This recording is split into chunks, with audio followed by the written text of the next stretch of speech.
way I see, the way I describe water utilities, Just know we are reliable on utility. Yeah. Just so you all know. is that water and sewer utilities are essentially businesses. They are businesses that require a significant amount of capital investment. If you look at the average business, the statistics saying is it takes about 50 cents in investment in fixed assets to generate $1 in annual revenue for that business. As you look into, say, telecommunications, telecommunications companies have to invest about $1.50 right in fixed assets to generate $1 in annual revenue. Electric utilities have to invest about $6 to generate $1 in annual. Water utilities, they have generated $1.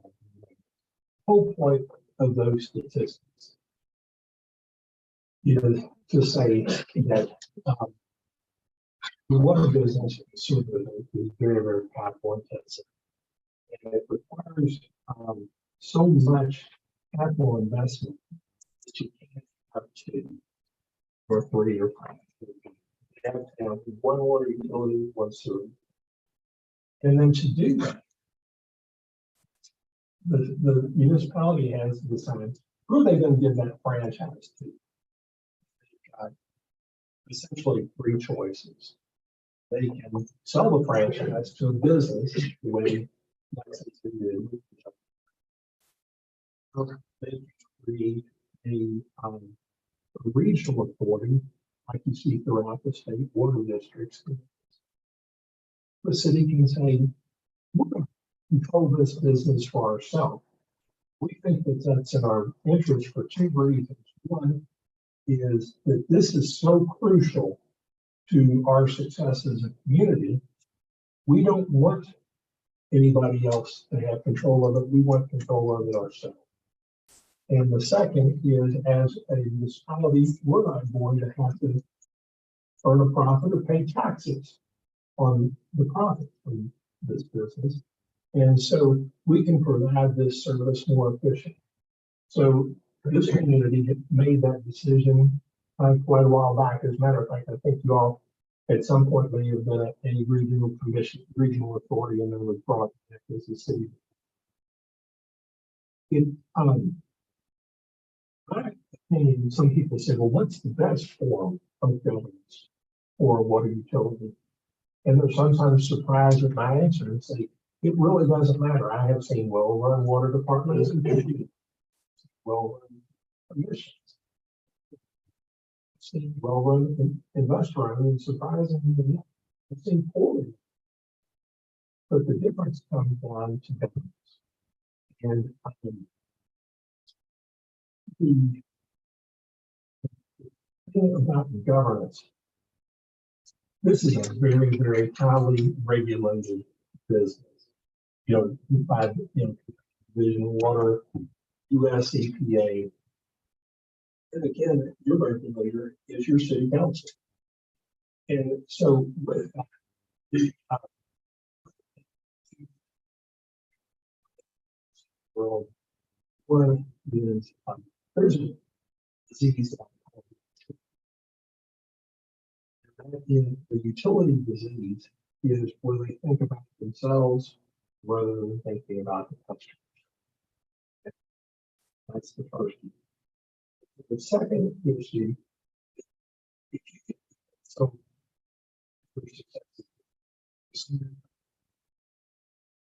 which has been overwhelming. Second thing is to understand that in business in perpetuity. So with perpetuity is there has to be a lot of redundancy. You have to have redundant pipes. You have to have redundant, facilities at your water plant, and you have to have the facilities such that not only can they meet average demand, but they can meet the peak day demand at the same time there's a fire going on, the fire department is pulling everything they can. So a lot of times you're going to have facilities that are at least twice the size or more of what your average daily demand is. If it's necessary. And the thing is, whenever you build something, whatever you build in your water and sewer utilities, typically long-lived assets. When I say long-lived assets, I'm usually talking about a minimum of 20 years and a maximum of 50 years. When I was a younger man, 50 years sounded like forever. Now, I can easily remember things 50 years ago. And the thing is that I always tell people when I bought my first cell phone, I thought I'm set. Not realizing that when I bought that cell phone, I was going to have to replace it in 3 years for the rest of my life. Mm-hmm. And that's how it is with meters or pipes or water treatment plants or elevated storage tanks. And so you have to manage for the long term. Focus on the customer, manage for the long term. One of the things that you all have done in the past, it was very good, is that you have essentially indexed your rates. You raise your rates every year. If there's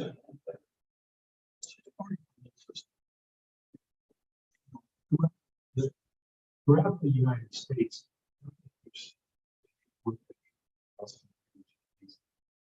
United States.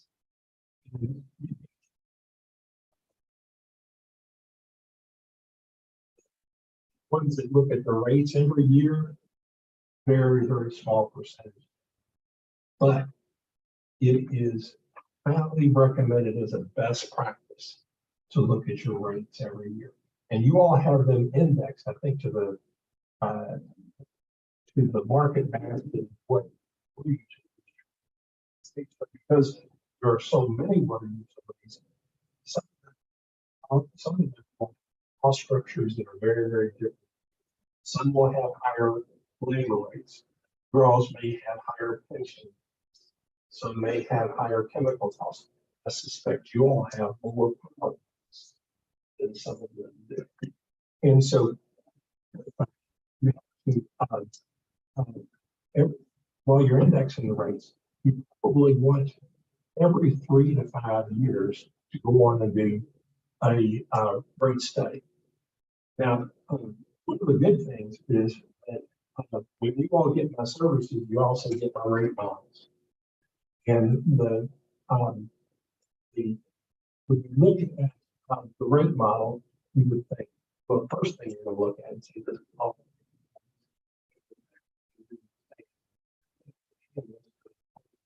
Kid right out of college that has a business degree, they can do this for us, and we don't ever have to pay a consultant. That would be my advice. You index the rates and then do the rate studies yourself. Essentially, you all are overseeing 2 businesses, a potable water business and a sanitary sewer business. I describe those as it's essentially one water. The difference is you've got 2 different customers. On the drinking water system, you take the water from your source of supply, you treat it in a water treatment plant, and then you send it out through a transmission distribution system to customers. And then on the other side, on the sanitary sewer side, you take water from the households and businesses, collect it, take it to the sewage treatment plant and treat it, and their customer is Mother Nature. There's sewer is typically more expensive to treat and distribute than water. And the reason for that is Mother Nature gives you all a better starting product to work with than households do. Okay? And the second is that the federal regulations on wastewater are typically more onerous. And the reason for that is you think, well, Mother Nature is giving But the thing you want to keep in mind when you start talking about sewer rates is everybody lives downstream from somebody. And you want the people upstream from you to do a very, very good job of treating it. Because the fact of the matter is there is no new water. There has been no new water created since the dawn of creation. This is uncomfortable to think about, but the water we drink, the question is how many kidneys has it gone through before it got to us? And the thing is that modern water treatment makes water safe to drink two ways. It makes it safe to drink so that you don't contract any acute waterborne pathogens. And the other is that you can drink it your whole life and don't develop any chronic diseases either. If you look at modern water treatment, it's been around since the early 1900s. The population from the beginning of time until right around the time of World War I never exceeded 1 billion people. If you look and drew a graph of population when it got to just after World War I, the graph went up just like this. And now we've got between 7 and 8 billion people. The difference is that people stopped dying from waterborne pathogens because people, instead of getting their own water from cisterns or lakes or rivers, they got it from the city water. And I suppose some of you all are old enough to remember when relatives first got connected to city water. And the fact is it is, I always talk about water and sewer, one of the 4 pillars of strong communities. You have to have good police and fire. You have to have good roads. You have to have good schools. And you have to have good water and sewer. And so what we're here to do is to ensure that your water and sewer has enough revenues. I want to talk big picture here and make about 4 points that I think will be helpful to you. My belief is anything that is government related should be paid for by taxes, and anything that's water and sewer related should be paid for by rates. And that in many communities, there's occasions where revenues that come in under rates end up supporting the general fund. In other cities, and I think Girls is one of them, where sometimes the general fund supports the rates. My belief is it's a recommended best practice for sustainability that taxes pay for government, water and sewer charges pay for water and sewer services. And that while there may be occasions where the administration deems it appropriate that money moves back and forth, for sustainability for the long term, my advice is make sure that everything pays its own. That's the first thing. The second question we have is, given that sewer is more expensive to treat than water, typically, do you want the water system to pay for the water system and the sewers, right, for water rates to pay for the water system and sewer rates to pay for the sewer system? Or can there be some blending of it? One of the things that you all do well here is you have a bright line allocation. If you know what water costs and you know what sewer costs. As you look at these recommendations, though, and the proposed increases in water and sewer, you may want to have water provide some measure of what might be called a cross subsidy over to sewer, and that you can judge that and make that determination by the simple reasonableness test. There are so many shared expenses. You know, the shared expenses are the administrative and general costs and the customer accounts costs. And in some utilities, they have all of those gathered in and paid for by the water system. So that the sewer system ends up only paying for collection costs, the pipes that gather the sewer and bring it to the plant, and then the treatment costs. Issue that we're going to talk about here in a few minutes is depreciation. Well, remember depreciation from my business school classes, and I remember that depreciation was a non-cash expense. It was an allocation. It was one of the first things that they teach us is it's an estimate. It's a cost estimate. Why are you talking about depreciation?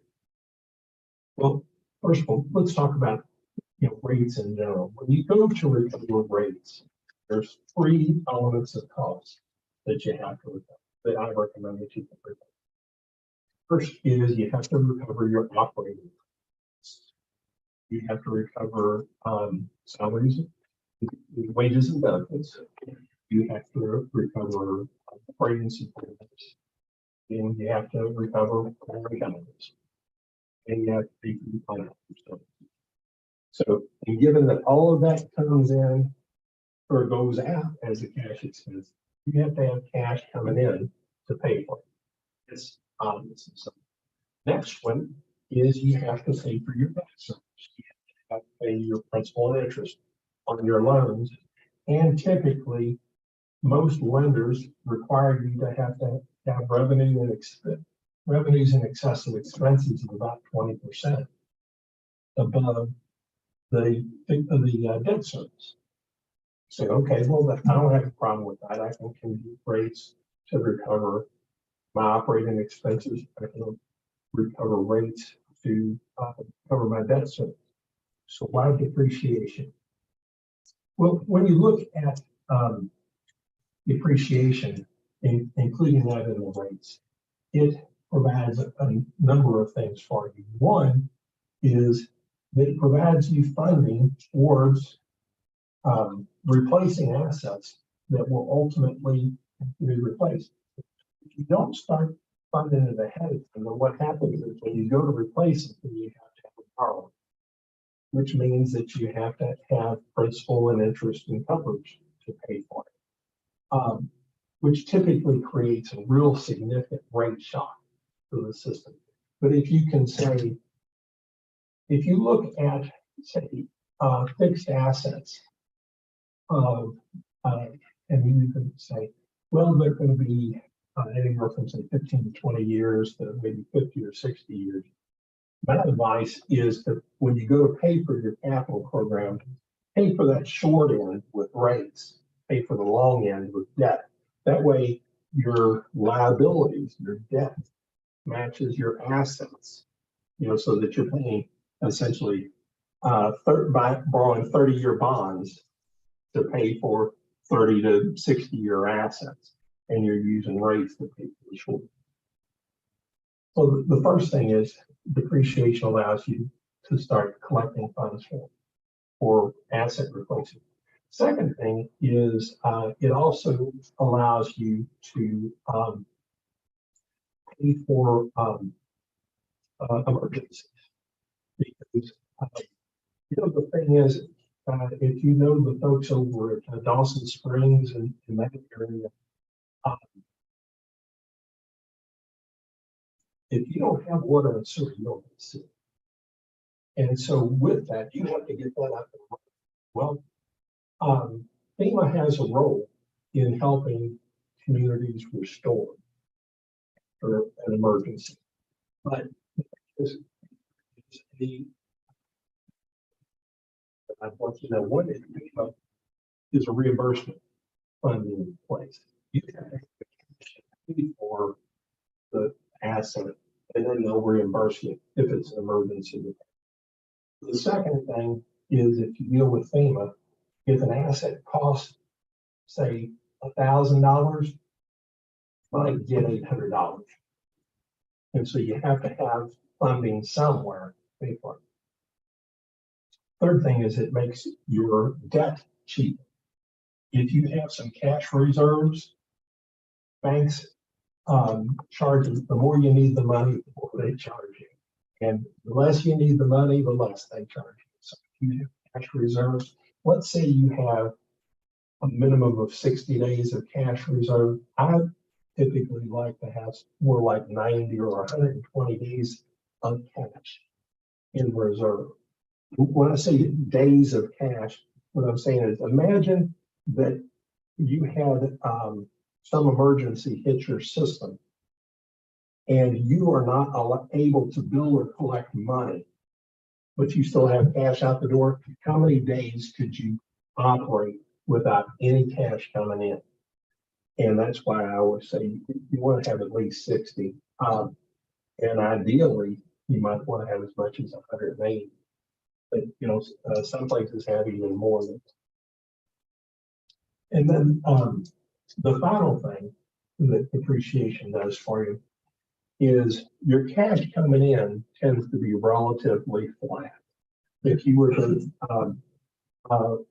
on a month-to-month basis,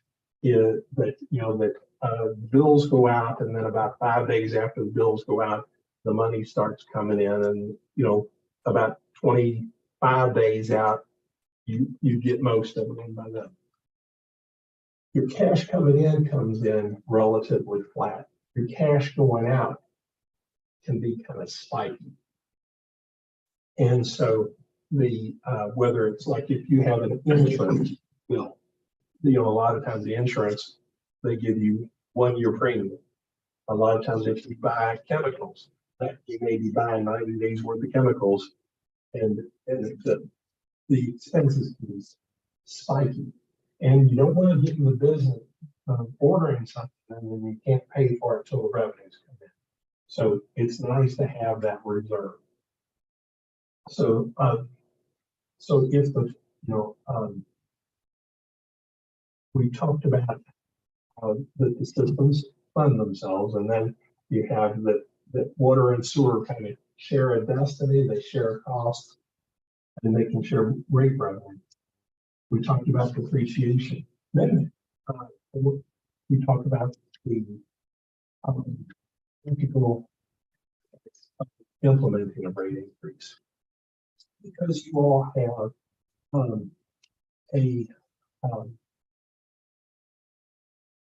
been indexing your rates, you're not in as bad a shape as a lot of utilities. But on the water side, you're looking at a relatively modest increase. On the sewer side, looking at a relatively large increase. What you might want to do is consider how you can blend those and then ramp them in, so that you don't have a great shock. And then the final thing in all of this is, how do you tell the story? Because in all of this, nobody likes to see rate increases. And the first part of the story that you want to tell has to do with reliability and sustainability, and resilience. Reliability means that every time you turn on the tap, water comes out that's safe and helpful to drink. Every time you flush the toilet, your waste goes away and is safe and free. The second is sustainability. That means that if you go knew a farmer who ate his seed corn, you wouldn't think that farmer was rich. Matter of fact, you would think that he was reckless and that his farm might be for sale next year because he's not planning for the future. A lot of utilities are essentially eating their seed corn by what I call consuming it. In that, they've made the original investment, but they haven't been getting the revenues in to keep those investments sustainable. While we're in this meeting, all the assets have gotten older. Okay, and they'll do it again tomorrow and the next day, and all of them will eventually have to be replaced. So if reliability is one thing, and by the way, worst scenarios that you can have is when schools have to shut down because there's no water in the businesses. There's no water. That has to do with reliability and sustainability. And the third piece has to do with resiliency.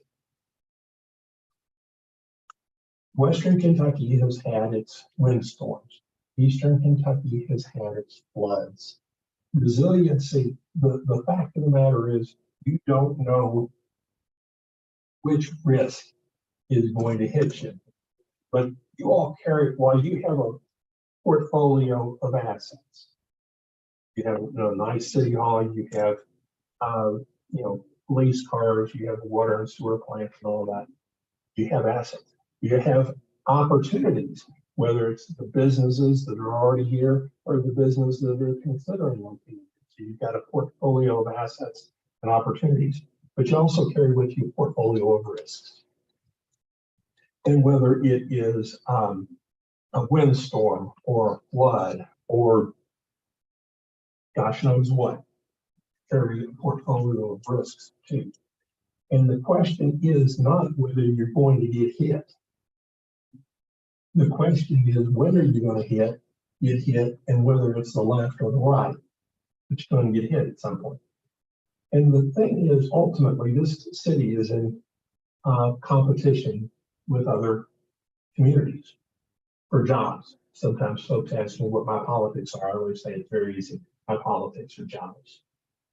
And I want to help communities figure it out. One of the ways you do that is to be able to get back, when you get knocked down, get back up quickly. Because what ends up mattering is not your citizens and your citizen customers are not so much interested in what happens to you. They're interested in what happens to them. And can you take a hit and continue to go back? So if one of the big hazards is, you remember the big ice storm? Yes, Can you speak the mic a little closer?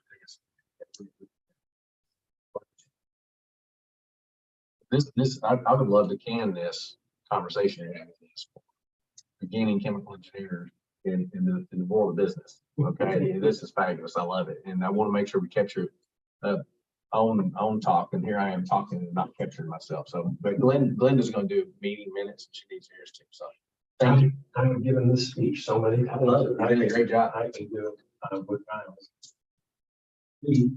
Remember the ice storm? Right. Very well. And because my daughter called and said they've shut down the university and they told us to go home. And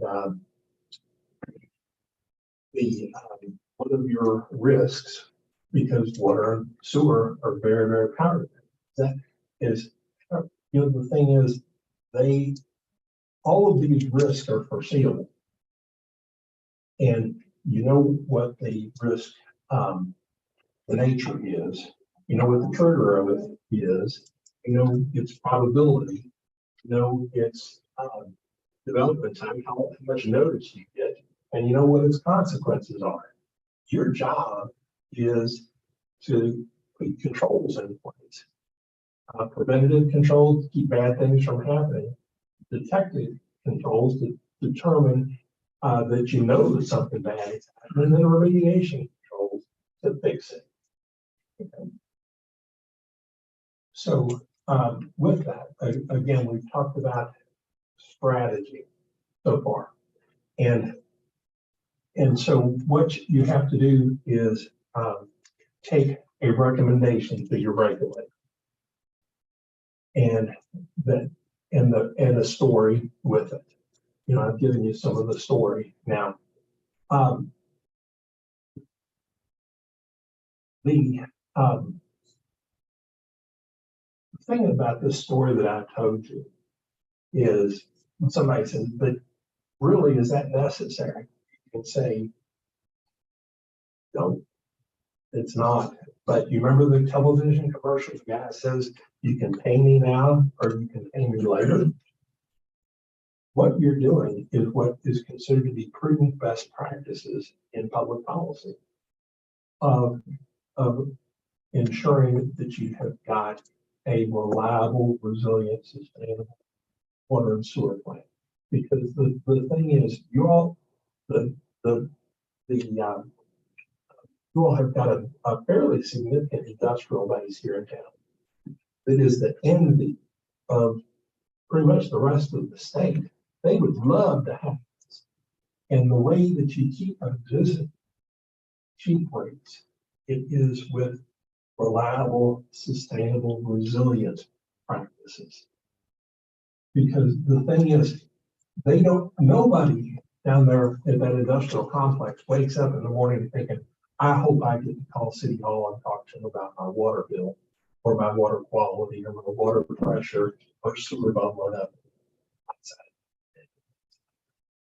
And so with that, what I have done is I've done all the concept stuff. Now I want to talk about the numbers. And I've got 3 sets of numbers I want to talk about. And that is the numbers for the water rates on a standalone basis, the numbers on the sewer rates on a standalone basis, and then how to take this and turn it into a long-range plan. Okay.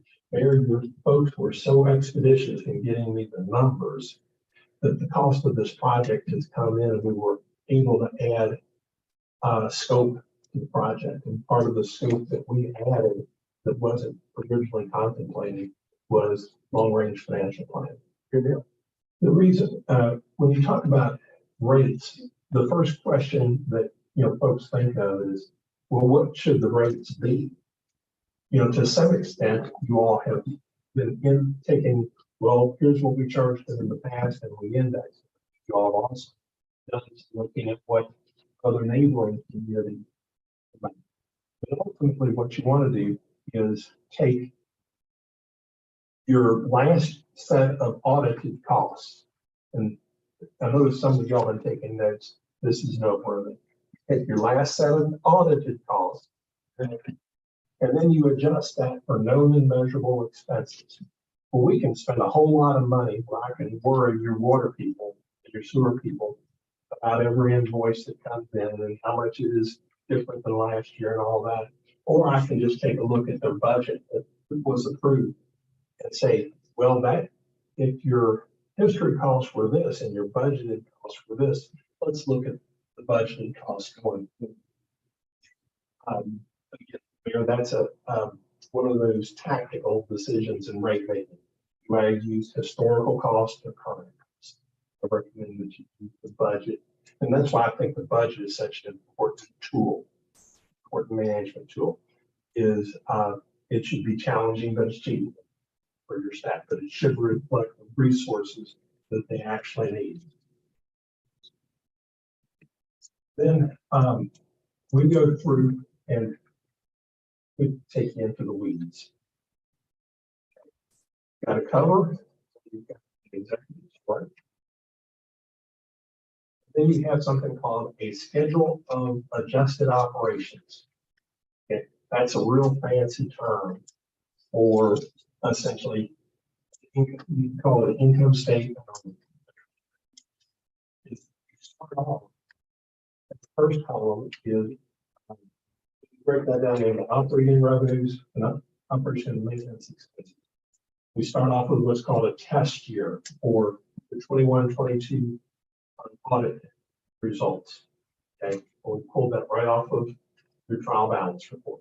By the way, a trial balance is essentially it comes in and says for the period of, I think you all are in a July to June year. For that period, here's what came in and here's what you expended. Then we adjusted that with the next column by saying, what did the budget say was going to happen? And that takes into account the budgeted rate increase as well as the budgeted expense increases. And then I take those two numbers and add them together, and that's what's called pro forma, or the projected. Here's what these rates have to recover. So we first off start off by saying, let's add up all the operation and maintenance expenses. So the water system, down in the lower right-hand corner, see where it says $1,430,500. That's how much O&M expenses you have to come up with. And then to that, we add the depreciation expenses. And so with that, you have $420,000 of depreciation expenses.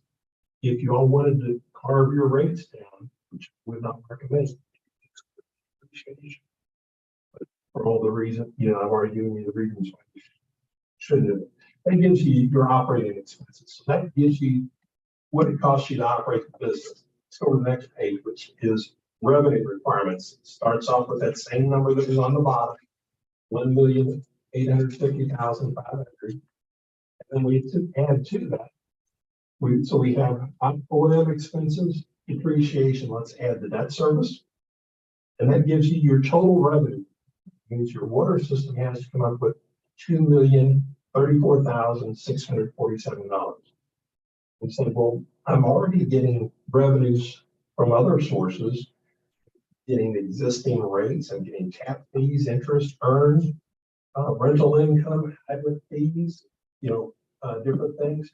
So we subtract out all the other revenues that you get. And so instead of needing $2,034,647, you need revenues from sales of $1,990,647. That's what you got to come up with. You say, well, how does that compare to my existing rates? I currently get $1,636,000. So 3-4 change. Okay, maybe slightly.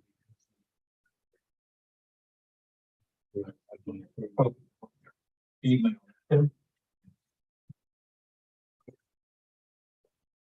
Yeah, and yes, what happens on that? Oh, I mean, Yes. What What happens on that is that in that how I added up a column of numbers, and I don't know if you remember that going in and Excel and you grab the top number and you drag it down to the bottom number. And I moved, did it moved, and it skipped a cell. So what happened is I sent this out with the expectation that I was going to be going through it and Brandon looked at the staff. And they said, oh no, we're going to have you go before the board. Well, then I said, oh, I better do my quality assurance review before I talk to the board. And sure enough, when I did the quality assurance review, here. Okay. So you've got your expenses you got to recover, your existing revenues, your existing rates. So what's your rate increase need to be? 17.81%. Okay. And then the schedules behind that show you what the debt service, and the way I come up with the debt service is I said what's needed over the next 3 years, and then took the average of that. Then I went through and said, how does this affect your rates? Because you all have inside city and outside city rates, which are permanent. And then I say, what does that do versus for sample bills? Okay, and I did that for the water. Now let's go over and talk about the sewer.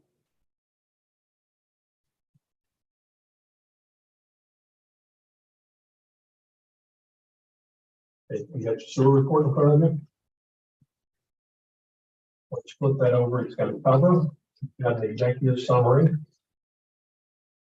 and it's got a schedule of adjusted operations. Okay. The sewer system is smaller than the water system, which has less revenues and less expenses. Fewer customers. But we go through and did the same thing. We started with what did your auditors come up with? adjusted for your budget to give you your pro forma, your forward looking objective. Got that for revenues and expenses. We add in depreciation again. And then we go through to the next page, the revenue requirements.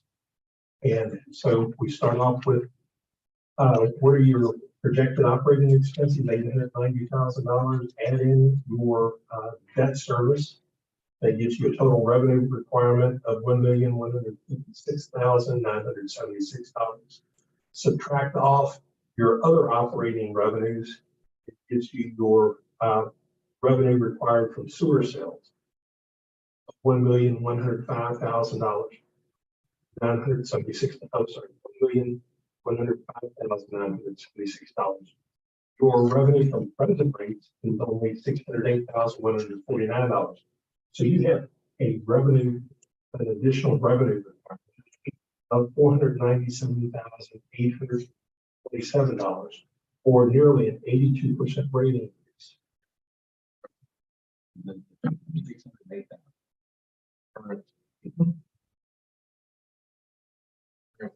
Revenue from present rate, right? That was just computed off of flow. Go back up to the previous page, very top line. Full revenue adjusted by your budget to get your projections. When you look at that, you think that's enough. That is what customers would call rate shopping.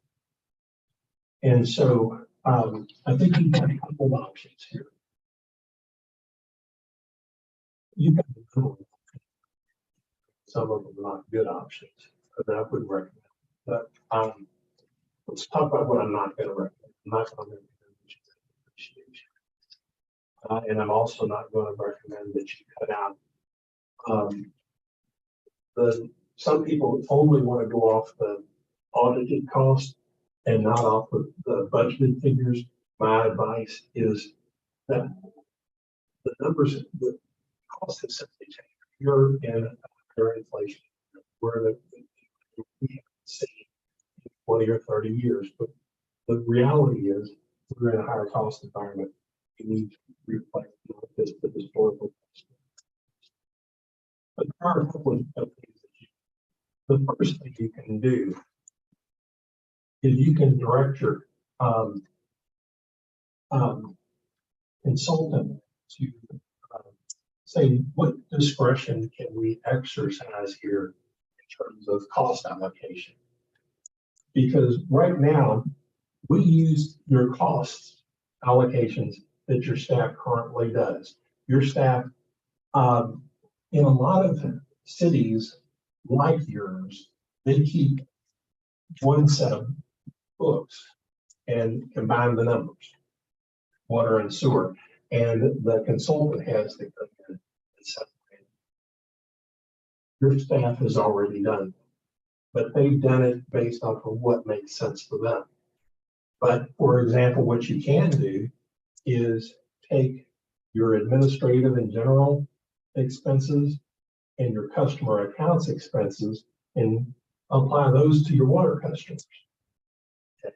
And then you can take some of those other operating revenues that you get, like the rental income and things like that, and apply that to the sewer system. Okay. And so what I did is, like a baseball umpire, just calling balls and strikes, that if this was my system, I would look at the cost allocations and use some good professional judgment and adjust those allocations. The second thing I would do is, the old adage about how do you eat an elephant one bite at a time? Well, how do you get your rates from where they are? Because they're at an unsustainable level, especially your sewer rates. To get them to, I'm going to be blunt real quick. You keep your sewer rates where they are, you're going to go out of business. And by saying go out of business, worst case scenario is you're not going to be able to meet the regulatory compliance requirements, then the government, the state government, come in and take it. And they will charge the rates that are required. So with, and I'm sorry for the bluntness of that, but I want to say, we eat the elephant one bite at a time. We can build in these rates in a more planful way, or dramatic way, and say, we're going to look at this and ramp these in. First of all, we're going to adjust these rates, between water and sewer, and then we're going to ramp them in over, say, 3 years. Some folks might say 2 years, some folks might say 4 years. That tells me that these numbers would work best being ramped in over 3 years. Okay. And then once you've got that and you're comfortable with that, then you can take that approach with your story of what you're trying to accomplish and say, we recognize that this represents a substantial increase. But there's a couple of other things that we recognize. One is this represents the best deal in town. We're going to give you all the water that you possibly need. We're going to, on average, we're going to deliver about 50 gallons of person per day to your house. You don't have to come get it. We'll deliver it to you. And it's fresh and fit to drink. And when the weather's nice, it's pretty cool. And then for inside the city, we're proposing that that's going to be about $26 a month. That's less than $1 a day. And we're going to send about 50 gallons per person per household.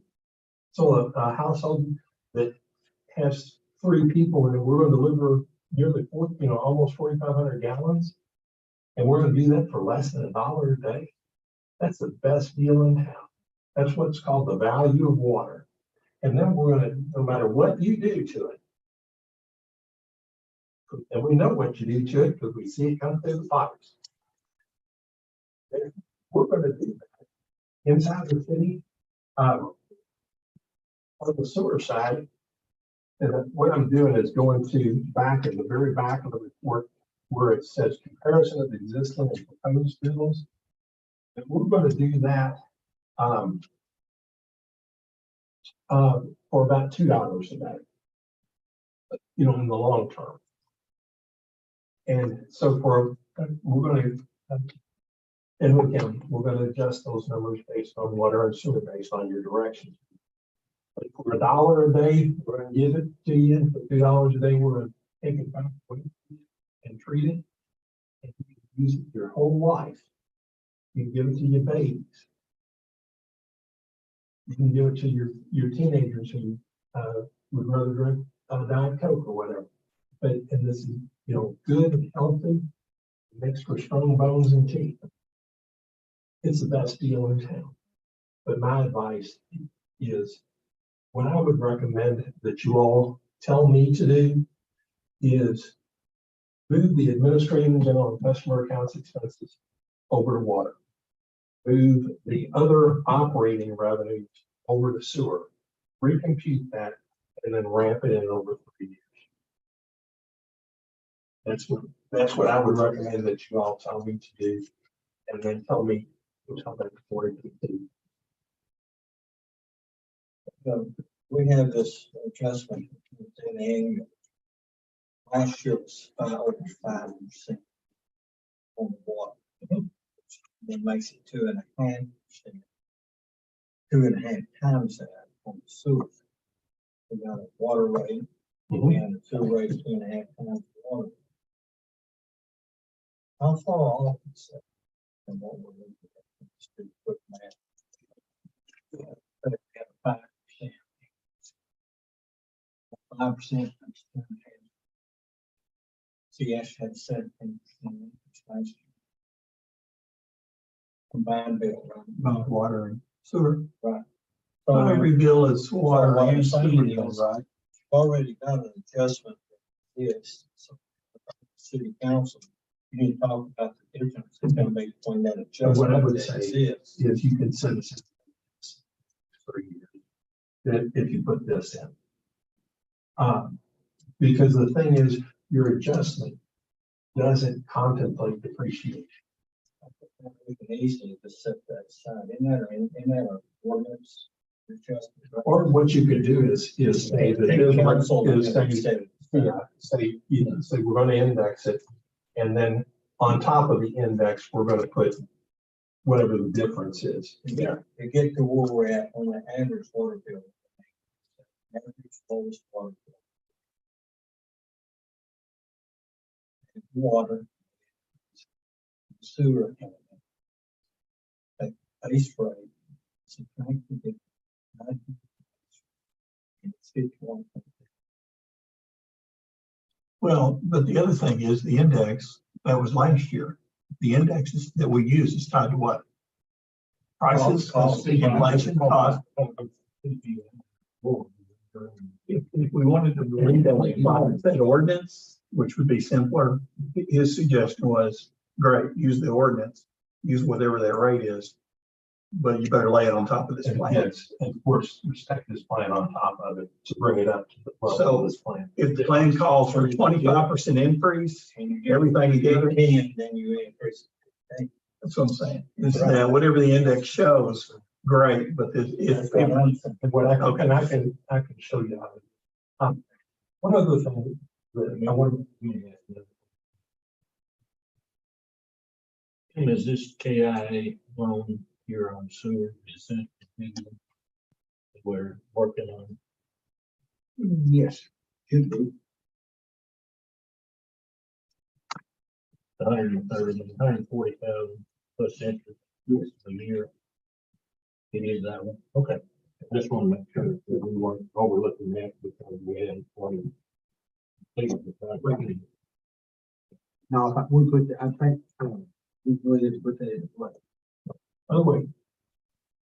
One other thing that I have to do is at some points. Now I talked about this is the greatest deal in town. This deal in town, except for your forestry. And the fact of the matter is that for some percentage of your population, I'm guessing 80 to 90% of your population, this increase in water and sewer bill, if phased in over time, is not going to be particularly problematic. By problematic, it's not going to change behaviors. By changing behaviors, I'm talking about, do I give up? What do I have to give up in order to pay the water bill? And do I have to not go to the doctor? Do I not get my prescription filled? Things like that. What's percentage of our customer base is Minimum bill. minimum bill? Yeah, we're getting in, that's getting into my problem, that's a valid question. So, you know. I can tell you that. Yeah, what percent? Because it's gonna be, we have, you know, if you look at the age of population, it's, we don't care where else we're going to pyramid. So at the bottom of that pyramid, you know, you have people that are less able to make that adjustment than I am. By a long shot. And the thing is, sometimes it's not the people who use the least water are not often the poorest. It's what can happen. There's two things that affect the water bill. How much you use regularly, and then how much happens in the leak when you get a leak. And so what I'm going to recommend is that most people, for the most part, don't have trouble paying the regular water bill.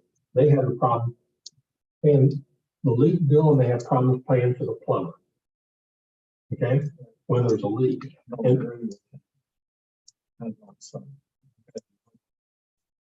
With it. Fixed income. Is the wrong reason. Being moved. Maybe in Lexington. It's not like. the, what I'm going to point out is the things that you get caught in this deadly um, cycle of you can't pay the plumber and the water bill goes up. And then the water bill, you can't pay the water bill, but that balance goes up. And when that balance goes up, that's even less to pay the plumber. And so what I'm going to encourage you to do is have a fairly thoughtful and reasonable leak adjustment policy. And then the other is to work with your local charities to make sure that those customers that have leaks on the water bill can contact a charity to help get money for the leak repair. Okay. Now, the question on affordability then becomes, because the fact of the matter is, you don't want to have everybody's water bill low just because some people can't pay it. What you want to do is have a water bill that that everybody that can afford it pays it, and the one that can't. Okay, well, how are you going to get them the help that they need? You've got the highest inflation rate in 45. You can't ignore that. These people's income has changed. I got an 8.67% rate last year in Social Security. And so we're trying now for another year win and get 80-something% increase over 3 years, 17% in the water. When inflation has gone up, if you got a fixable house mortgage, you're paying 7%. Close to it now, not 3.5%. The timing has got to be, if I was a councilman, that's a sure way to endanger. When you're, no, I know you're sold on this. You're gonna try to sell me, but I want you to listen. I'm gonna vote the way my intelligence and my experience tell me. I don't want to be talked in or pressured in. So the timing when everybody else is out there struggling, the cost of food, cost of groceries. I just went through a building project at church. It should have been about 500,000. It's over 800. I paid $2,000 a door for a door hole. Well, everybody else is facing that too. And so we've got about $1 million put back in case of emergency, right? Is that what we carry now? $1 million in our cash balance. Cash balance. And so we're not without assets that are out there. So I just think that a 3-year aggressive to come in now on 3 years, it's just very aggressive. And I understand you've got every right to your opinion. I pay as many taxes as anybody sitting around this table on properties in the city. And tell me that using tax money to help the water and sewer should be all carried by the consumer. I mean, and those taxes, I mean, it's on the range. Pay taxes, and pay sales tax on anything.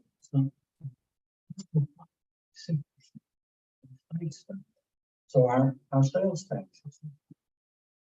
So at some point, the reality is you've got to sell this to a point where people can see that they can afford it. And how many people's on that minimum level? That minimum level, you said you had to figure that. What percent of our One of the things. I'm sorry, Oh, yes, I don't know, no, we were told that this survey was how we compare. This survey. I agree. Your bills, we were told, we get into a survey, that scatter plot, that tells me how a lot city is managing, and there's some stuff on the budget. Well, it doesn't do two things. One, it doesn't do that. This is an evaluation of current cost of what Calvert City is doing. It doesn't look at, are these costs appropriate? Are there efficiencies to be gained? That's right. How are we, it'd be same sizing would be one of the terminologies it would be. The other thing it doesn't do is it doesn't address what adjacent water rates around us are doing. That's right. What it's doing is it's looking at what our performance is. So, correct? That's correct. So those other two questions aren't answered. And, you know, this board isn't going to be able to do anything on rates at all, but we need to understand where we're at. Because we projected a negative budget this year. Had to. And the city council is aware of that. We've had this conversation. And this is evaluating just how much improvement we need to do to get those two together, to get what our revenue is together with what our outlay is. There's other strategies. You can, you know, vastly change what we're selling, how limited we are in some of that water, and we can maybe increase our flow through the wastewater treatment plant, get more people sharing in this cost. But this is just a straightforward evaluation. I agree with you. I do agree with you. And the strategy for how we go forward and what the rate changes are will be a dialogue with many people. There'll be a dialogue with, you know, how much emergency funding, wrong word, how much extra funding we have within this enterprise, then what we're doing with Passman. Which we are making payments back. Right. Yes, it includes it. So that's a bigger picture. I mean, city council is in the place, and this is part of us understanding just where we're at to give guidance to the other group that's going to make those hard decisions. And I agree with you, and I value what you're saying. I mean, there's people on fixed income. Holy cow, my everybody's going to go up 80%. That's not where we're at on this stage.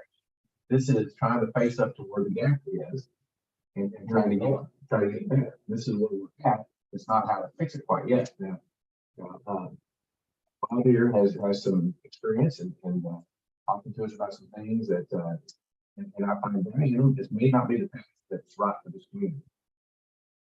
And we've got some outlet.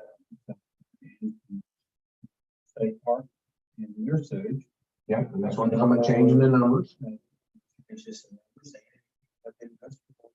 number. Needs an increased activities. Exactly. So there's the other thing that you could take a look in here. I mean, we have talked about the need for new treatment plant. That would be the largest investment Calabasas are made, I do believe. So I'm saying that. So how would that fit in here, and how do we cope with future needs and future budgets? And this is, you know, another thing. And so this is more about getting a handle on our fiscal operation. And look, you know, the same sizing thing is important. And we're really not looking, and I don't think we've asked you to look at what we're doing on our operating costs That's hard to do. versus where we ought to be, and helping identify things in our system that we can improve. And we did ask them to take.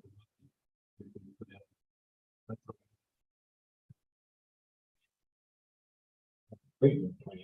We did some. Well, I'm still your thunder there, but yes, Steve, you're right. This doesn't have the scout pod where we are in soda services. It doesn't talk about how efficiently our system runs, what we can do to improve it. So That's one the thing. exact reasons it's hard to look at. When I look at $180,000 of paper. It's hard. So how do you have $180,000? What do we pay for? I mean, it's one thing. I've got a question. Well, the administrative cost that's in here, which is 104. You've got one on the water, and you got one on the sewer, you got on the gate, you got $180,000. So one of the Pay for the work for the partial payment on partial employee costs up front. Hey, John, Linda says let her in the meeting. Can't let her in the meeting. She didn't have the invitation. She's watching it from YouTube. I'm just saying. She said that to me earlier, and she talked to me we talked on the phone. And we got professional and technical calls down there. Is that our Well, we engineer? need to look at And that. there's a little shop that needs to be looked at. That's why I'm saying, what y'all looking for this recommendation. And before you can give that. Look this better. It's just too easy to price without going back and seeing what is the need and what is this automatic thing gonna do come January? Yeah. If it's, What's the next? if it's a 7% increase, then you're only looking at 11% to have the same result. Inflation started coming down, what, it got up to 9% a year ago, 8% last 1 year ago. Wow.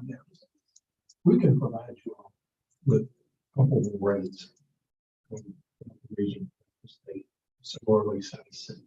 I'll tell you,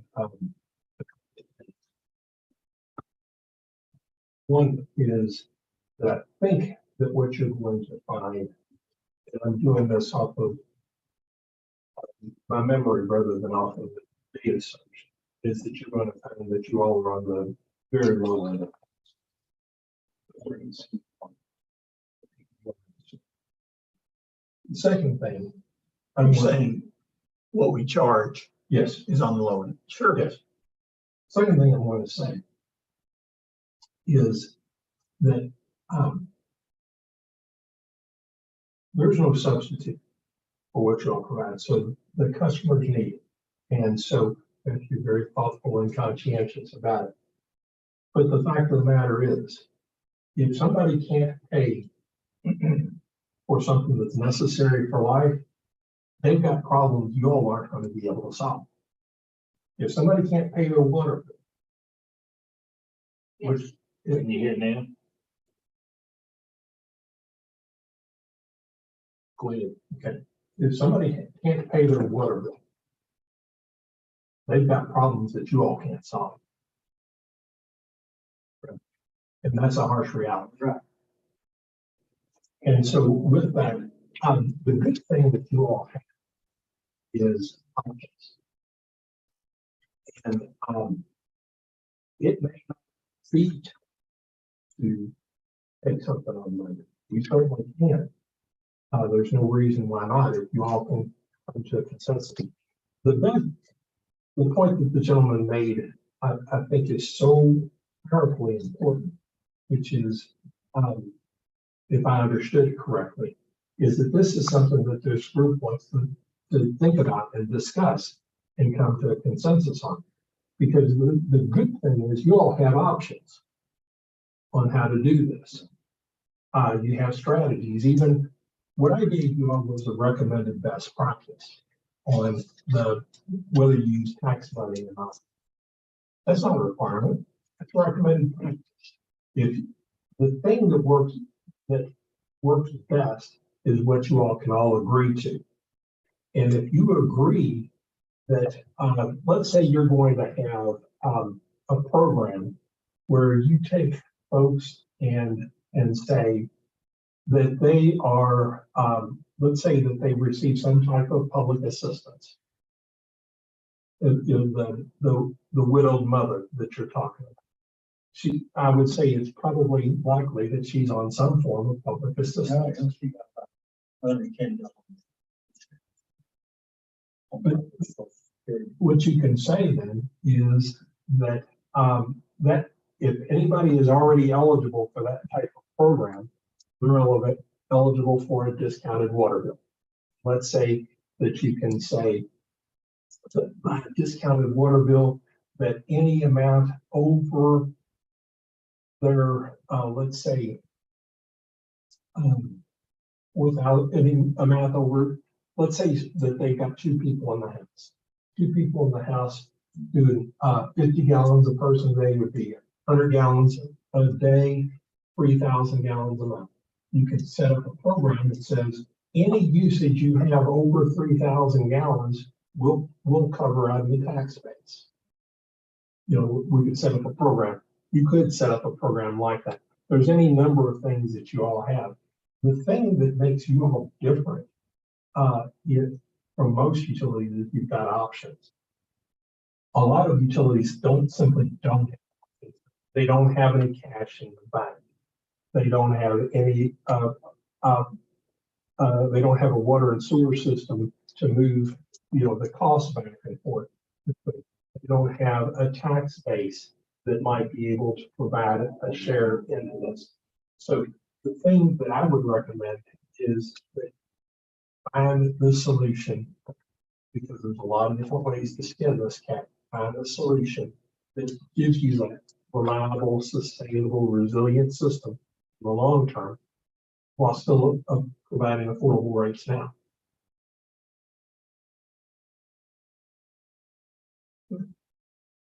So with that, one of the things that I will commit to do is provide you all data on comparable water rates. And where I will get that from is it's hard to get a lot of municipal data because a lot of municipalities just don't provide it. A lot of the data that we'll be getting is from water districts from around the region, because there's a lot of water districts that are comparably sized to you all. Let me cover one more thing before I turn it back to you all to give me the direction, the guidance that you all, or guidance and direction you want to give me. Is in all of this, what rates do is simply say, here's what my costs are, here's what I should set my rates at. Because to some extent, while it's curious what other cities charge, your city costs what it costs.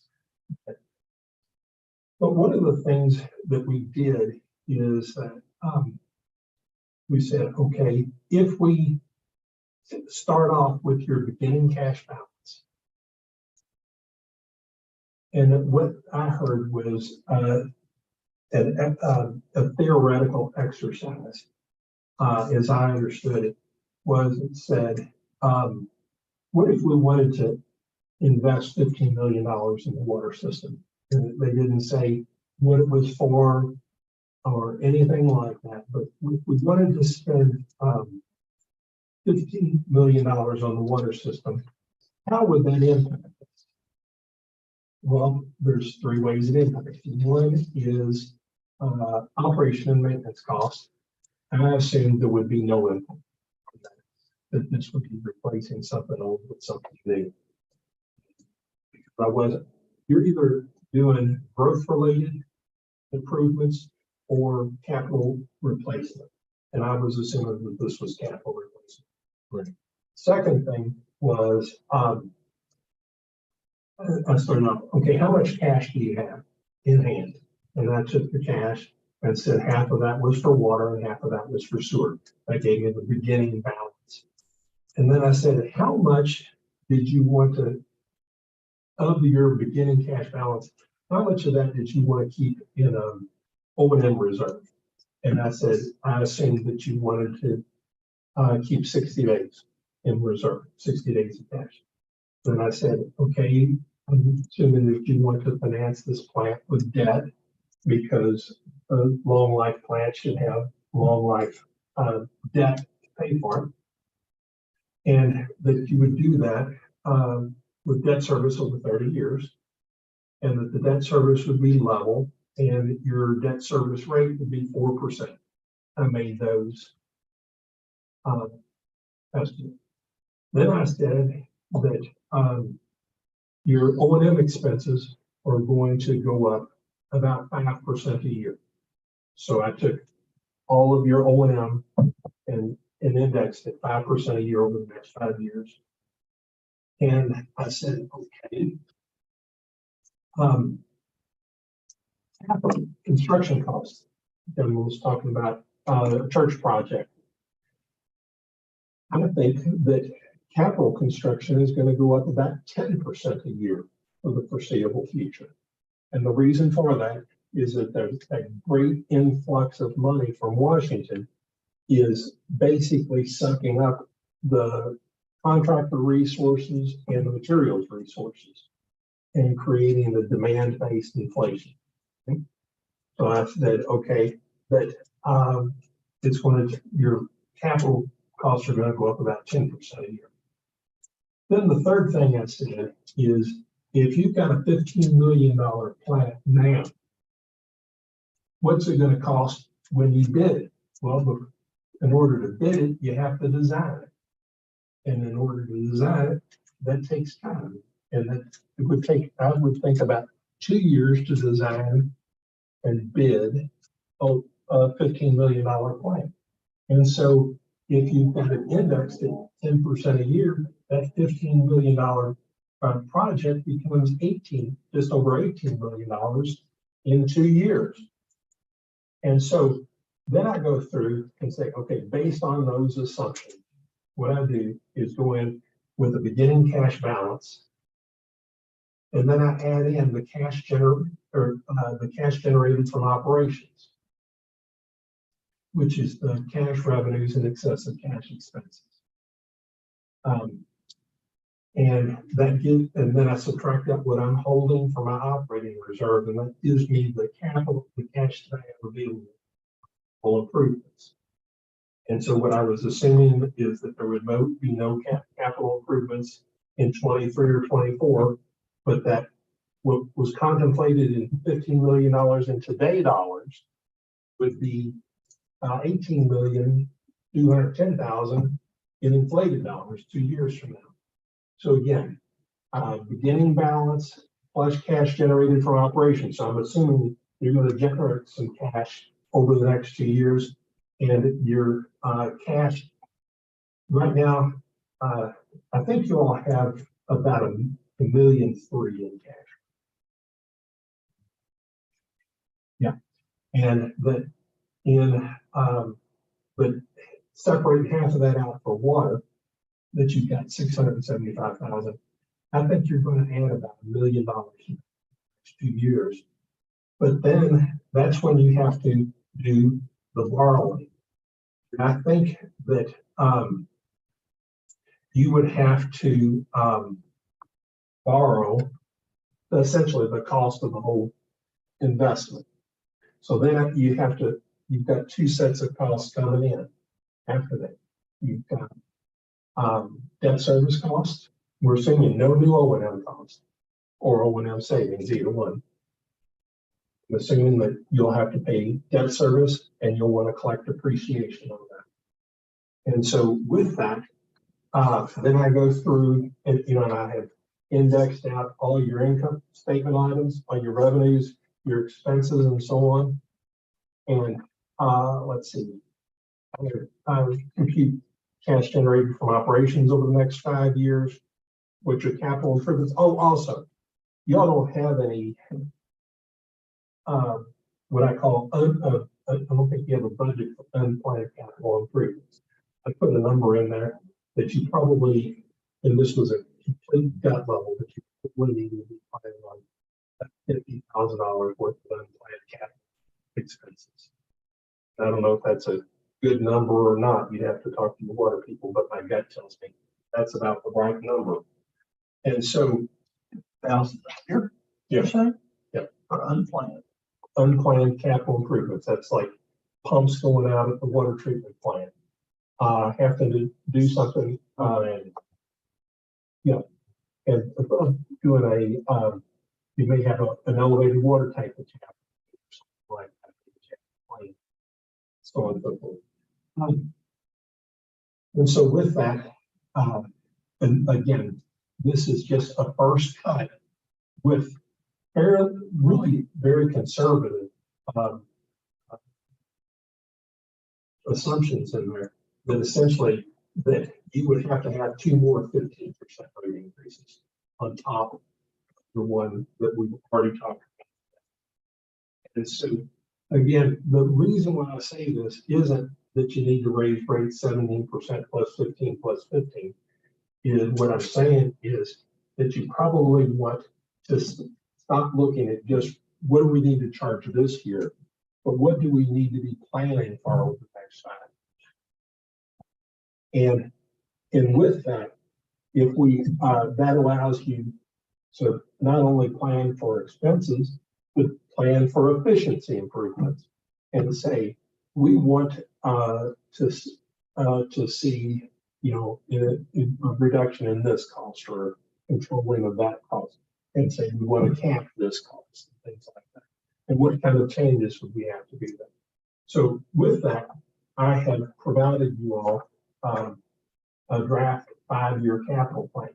This is, again, one of those things that you can say, well, Bob, what if we assume the inflation rate for capital projects at 5% instead of 10%?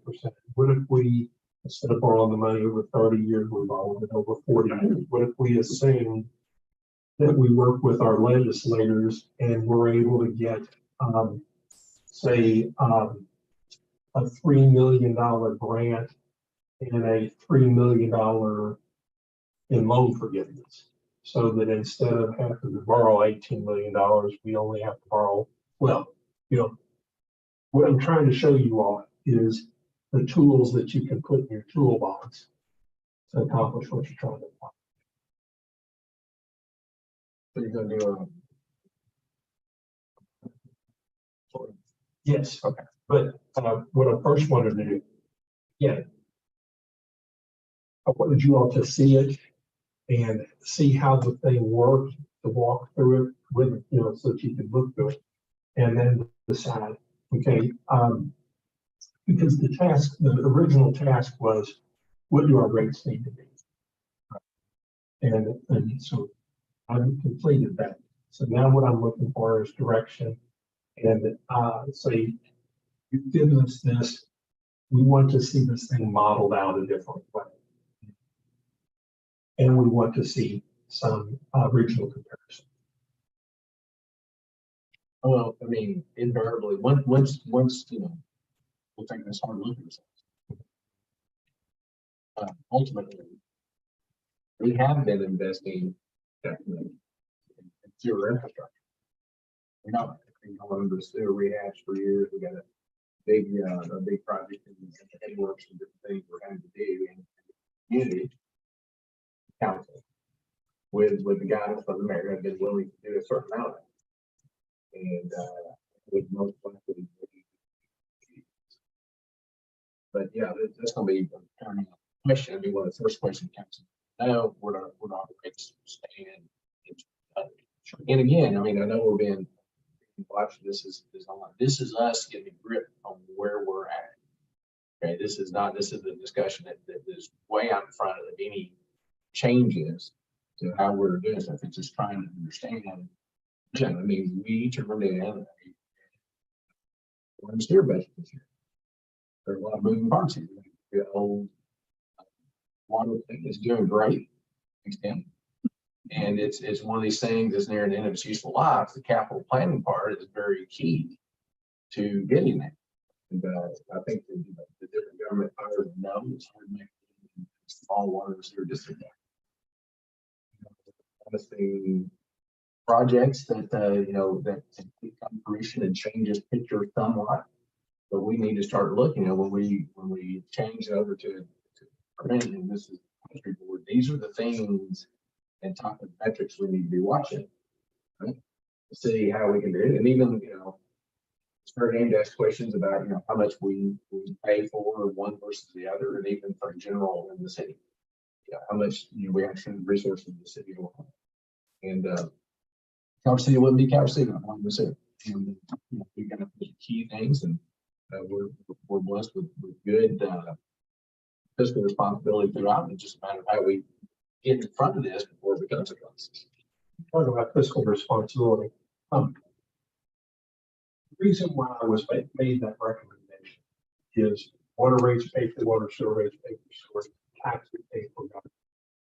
Is that based on the fundamental public policy standpoint of them that benefit from it should pay for it. So if you use the sewer, you pay for the sewer. If you use the water, you pay for the water. If you use the government, you pay. But that's theoretical. That's not practical. The point that he was making, I believe, was a practical point. And one of the things that, frankly, I like about living in America is that the decisions, when they're done well, are made locally. And say, we understand this is how they do it everywhere else, but this is what does Works best for us for here. us. We have some unique And circumstances. we know what we want, we know what we're trying to achieve, and we know what works best for us. And so what I was giving you all today was theoretical framework. But when this is done well, it's done with a good discussion and good comparisons and not reacting too quickly. And so with that, what I can do is step back and come up with some of the things that I understand. But we've got enough budget left over in this project that you all can get back to me.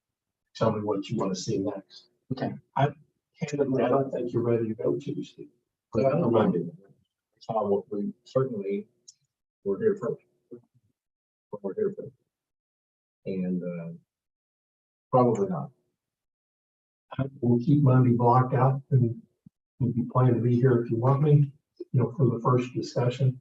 But I'm not sure that, I'm not sure that. No, I don't, I really think that your presentation to us through the reality. And I think it will have value when we choose to expand the conversation to that realm. I don't want to quote unquote waste it or have to do it twice and want to water it down or whatever. So yeah, let's talk about Monday, but probably the way that. The other thing we should be thinking about is,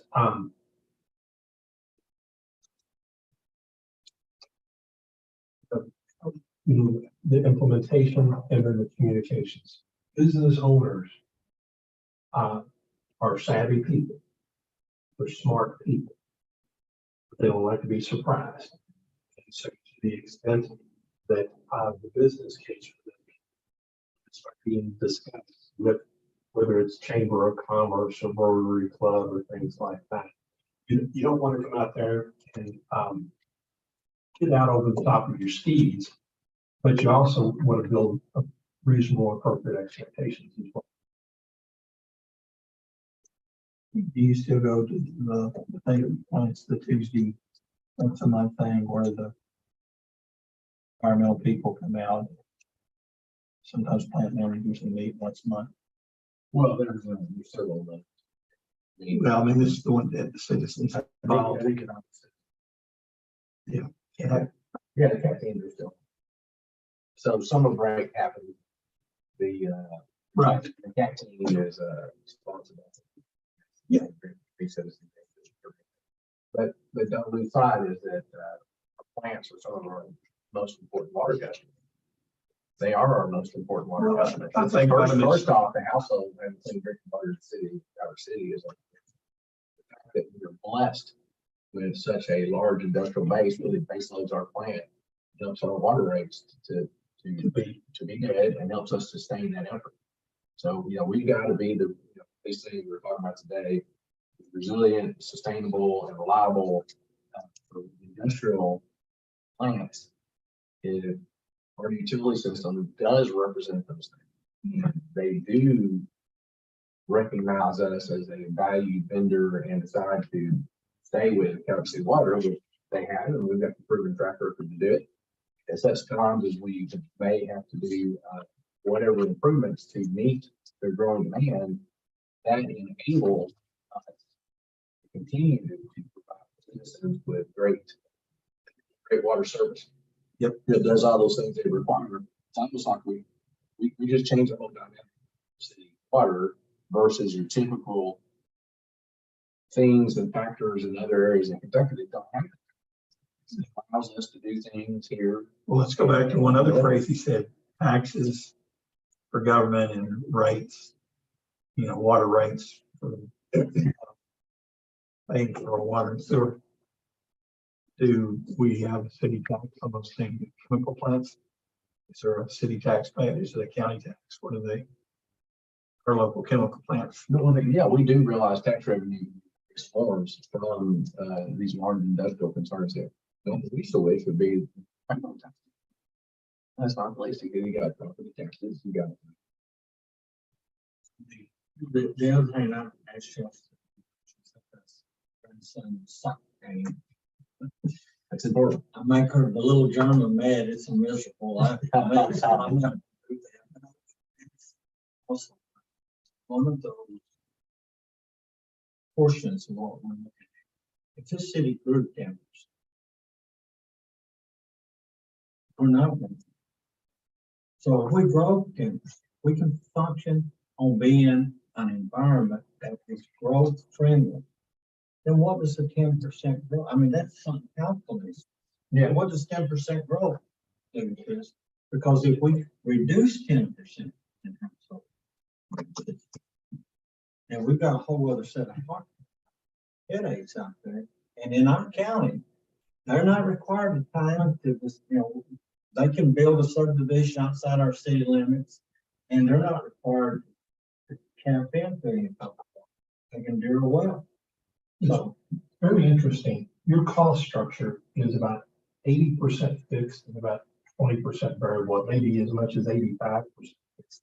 So if you grow 10%, the fixed costs don't change. Right. And so the way the water system works is about 85% of your cost structure is fixed because salaries don't change by the amount of water you sell, right. Things like that. The only thing that varies is power and chemicals. And so then on the, not that much, because what the new people come in are usually bringing in new infrastructure. So, and so that's on the cost side, and yet that's all new revenue. You had 10% customers, that's 10% more revenue. Right, absolutely. With only maybe an increase of 1 or 2% in costs. So growth makes all the difference in the world for making for affordable water and sewer. what I would say is part of our strategy is not just so we get the customers and we get a more stabilized system. So I think you've got to approach it from many different angles and think of maybe it's how to grow. So if we buy bottled water, that's good bottled water, anybody else.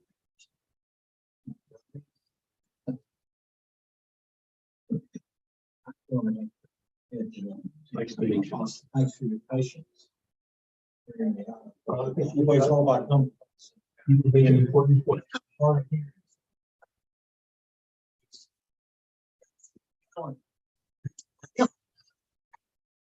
And before I leave, I'm just to say, Mayor Bruce is. Appreciate position for that. Business issue. Yes, I did. Good deal. Thank you. Thanks, Steve.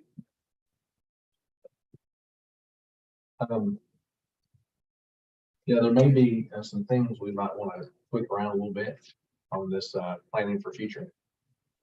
Absolutely. And some, But the whole point is to give you a tool for your toolbox. and this is again, it's trying to adjust what. Right. These are the kind of things this year. And of course, we got an expertise in micro day that Tim takes advantage of, which is control of it. This is an exciting time for Capital Water. We got a couple of large potential things on the horizon that are not done deals, but as we do our capital planning sensitivity analysis, we will, what are the strengths, weaknesses, opportunities, threats. We break down a couple of major projects and how they impact what we're doing. But we may have to be further down the road with really getting into depth on this.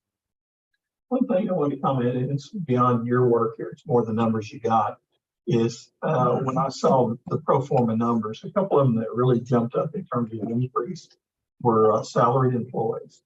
And so is that because we're a little short, we suspect we're going to get you more help in terms of day-to-day? Budget includes a water manager. So he took the water manager as a budgeted expense. Okay. So that is in there.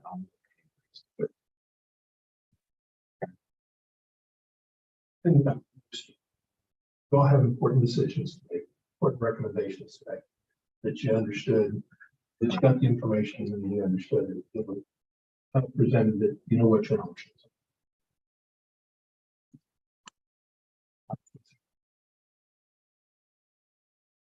We appreciate you doing this, Bob. Be back when I'm invited, and right now you're blocked out for Monday, and if you change. Okay, that, just we'll me let you know.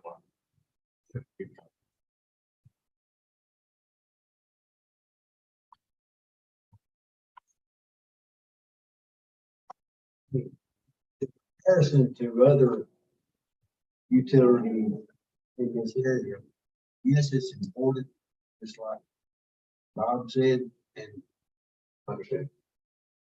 keeping in mind that what they need and where they're at is not what we need and where we're at. I think of stuff like you talked about spiking and looking at the chemical plants, when you have them as customers. You know, imagine the old water amount needed, Right. and you know that, I'm sure you know the rhythms and of how things play out. Well, you know, nothing. We have our challenges in water purity. And we've got our network distribution. We've got the waste treatment plant we have. So you've got to take the same sizing information with a grain of salt. If you find your, boss said I was too much in my diet, I take it with a grain of salt. But anyway, you got to take that in context of where you're at. And if you get lopsided, then long term you may decide that, and this is just purely theoretical, I've got an infrastructure and made a choice in a certain area that's way too expensive for what I need to do. Maybe we ought to look at something. But it is very highly dependent on where you are, and it's talking about long-term guidance. So it seems that you gotta have the wisdom of what that means, and then sort of that, hey, if we have processes like this, then we could be here. Well, my goodness, it's gonna cost me $10 million to change around my process, that maybe we better stay where we're at. You know, those are the kinds of decisions you have to be able to. The one thing that we don't want to do is do this mission before you all got here today, that he had worked for the city of Jackson, Mississippi. Oh, yes, I remember. We had them on training to get out of their mess, and the mayor made a decision and it wasn't appropriate, and they're still in a mess today. And we don't. Public mess. Got to keep you get in that mess, so we've got to look at it, try to keep this on track. So, Yeah. Best way to do that is and then look at your options. It was a great privilege to be here, and I hope I didn't take too much of your time, but I wanted to. It's not very often that you look at this sort of thing. It's helpful to look at it, big picture, and go through and walk through. That would be valuable. Just, it probably would be pretty easy for you to do on the main page of the revenue requirements. Either one. Okay. How much trouble would it be to bring over that test year as a comparison to the pro forma year? You know what I'm saying? I mean, you have all of your test year expenses here. Right. And then when we flip the page over, we only see the revenue requirements and things for the pro forma year. I mean, It just, what that does, that second page that you got in your hand, it picks up the bottom line number from the previous page. yeah, but it doesn't include the test year column. Okay, Just as a comparison as of where we are on a test year versus where we think we would be on a pro forma year.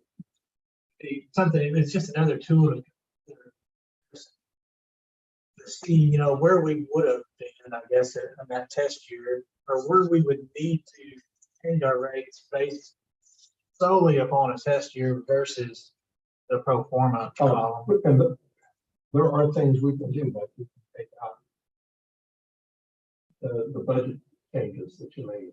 Yeah. But, you know, but one of the things would be helpful, I think would be helpful, is do scenario plans. Okay, this is the recommended all-in scenario plan. Okay, and what if we took this piece out? What if we took that piece out? We can do that. That's kind of what I was kind of going with that is, I don't know what the, like it's probably very complicated to do, but if when we do budgets where I work and things, a lot of times we'll use an overhead screen, and if you've got your spreadsheet, you can move some things around and see exactly what you're talking about, some different scenario planning, maybe, make things, I don't know, give a more visual. Yes, we can do any of that.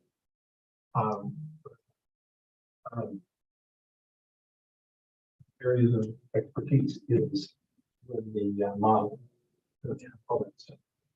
With that, will you be adjourning soon, or do you need me to leave while y'all talk? I think this is a special call meeting, but we can't take any action on it. Maybe you can stay for this, or if you wanted me to leave so you can have this. Well, I mean, we have a special Kentucky rural presentation and we got an adjournment. That's all we do.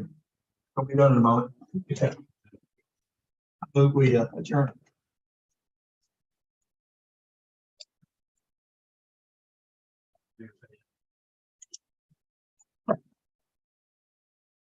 Hey, sir. Like them. Anybody recommend